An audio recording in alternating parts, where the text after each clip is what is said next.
الحمدللہ ہر مسلمان کو نبی علیہ الصلوۃ والسلام سے قلبی تعلق اور محبت ہے، اور جس سے بھی انسان کو محبت ہوتی ہے تو انسان سوچتا ہے کہ میری کوئی بات اس کو بری نہ لگے، اور جو سامنے والا ہوتا ہے تو وہ ناراضگی کا اظہار کرتا ہے۔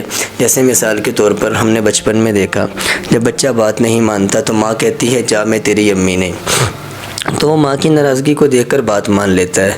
بچپن میں بچے مٹی کھاتے ہیں تو ماں کہتی ہے میں تیری امی نہیں، تو وہ مٹی چھوڑ دیتا ہے۔ پھر وہ کہتی ہے کہ چلیے مٹی چھوڑ ورنہ میں تیری امی نہیں، وہ روتا بھی ہے اور وہ مٹی بھی چھوڑ دیتا ہے۔ اسی طرح نبی علیہ الصلوۃ والسلام کو بھی اپنی امت سے بڑی محبت تھی۔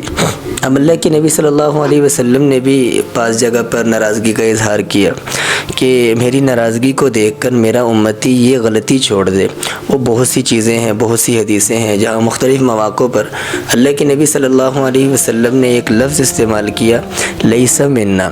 اس کا عام طور پر ترجمہ ہوتا ہے کہ وہ شخص ہم میں سے نہیں، لیکن علامہ ابن حجر رحمۃ اللہ علیہ نے اس کا ترجمہ کیا ہے کہ لیس علی طریقتنا وعلی دیننا، کہ وہ شخص ہمارے طریقے پر نہیں ہے، پتہ نہیں کسی اور راہ پر چل پڑا ہے، کسی اور دین کو اس نے اپنا لیا ہے۔ تو یہاں ناراضگی کا اظہار کیا، اللہ کے نبی نے فرمایا کہ لیس منا، یہ شخص ہم میں سے نہیں ہے، ہمارا ہی ہے لیکن ہم میں سے نہیں ہے۔ جیسے ماں اپنے بچے سے کہتی ہے کہ جا تو میرا بیٹا نہیں، حالانکہ بیٹا تو اسی کا ہے لیکن وہ ناراضگی کا اظہار کر رہی ہے۔ اسی طرح اللہ کے نبی صلی اللہ علیہ وسلم نے بھی فرمایا کہ لیس منا، یہ شخص ہم میں سے نہیں، حالانکہ ہے تو نبی کا امتی۔ اللہ کے نبی صلی اللہ علیہ وسلم ناراضگی کا اظہار فرما رہے ہیں۔ وہ مختلف مواقع ہیں، مثال کے طور پر ان میں سے ایک حدیث ہے، اللہ کے نبی فرما رہے ہیں کہ لیس منا من خبب امرأۃ علی زوجہا، کہ وہ شخص ہم میں سے نہیں ہے جو کسی عورت کو اس کے شوہر کے خلاف اس کے الٹ کر لے، یا شوہر کو اس کی بیوی کے خلاف اکسائے۔ اللہ کے نبی فرما رہے ہیں یہ شخص ہم میں سے نہیں ہے، یہ کوئی گندا انسان ہے۔ اللہ کے نبی ناراضگی کا اظہار کر رہے ہیں کہ میری ناراضگی کو دیکھ کر میرا یہ امتی اپنی اس غلطی کو سدھار لے کہ وہ کسی کو اس کی بیوی کے خلاف یا اس کی بیوی کو شوہر کے خلاف نہ اکسائے۔ اب یہ چیز ہمارے معاشرے کے اندر بڑی دیکھنے کو ملتی ہے۔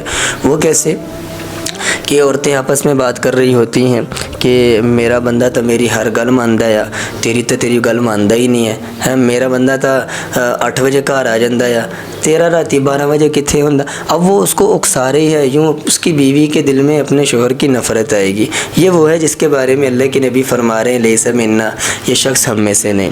پھر شوہر جو مرد آپس میں بیٹھتے ہیں تو ایسی گفتگو کرتے ہیں کہ ہماری بیوی تو با پردہ ہو کر بازار جاتی ہے، تیری بیوی تو بغیر پردے کے جاتی ہے۔ اب وہ اس کو اکسا رہا ہے، اس کے دل میں اپنی بیوی کی نفرت آئے گی کہ تیری بڈھی کتنے ہے، وہ جی میکے گئی ہے، وہ تو ہر ویلے ٹری رہندی ہے، ساڑیاں بیویاں تو نہیں جاندیاں۔ اب وہ گھر جائے گا اور بیوی سے کہے گا آج کے بعد تیرا میکے جانا بند، تو آج کے بعد میکے نہیں جائے گی۔ اب وہ حیران ہے، پہلے تو کبھی نہیں ہوا، اب یہ کیا ہو رہا ہے؟ اب ان کے درمیان نفرتیں، ان نفرتوں کی وجہ سے کتنی خرابیاں اور کتنی لڑائیاں جھگڑے ہوں گے، اس کا تو ہم تصور نہیں کر سکتے کہ وہ لڑائیاں ہوں گی، طلاق ہوگی، بچے کہیں جائیں گے، بیوی کہیں، شوہر کہیں ہوگا، خاندان ٹکرائیں گے، تباہ ہوں گے۔ اس کے لیے اللہ کے نبی نے فرمایا لیس منا من خبب امرأۃ علی زوجہا، کہ وہ شخص ہم میں سے نہیں ہے جو کسی بیوی کو اس کے شوہر کے خلاف اور شوہر کو بیوی کے خلاف اکسائے۔ یہ ناراضگی کا اظہار ہے، اللہ کے نبی اس سے ناراض ہو رہے ہیں۔ اللہ عمل کی توفیق عطا فرمائے، اور آج سے پہلے اگر یہ کوتاہی ہوئی ہے تو توبہ کر لیں، آج کے بعد احتیاط کریں کہ یہ کام نہیں کرنا۔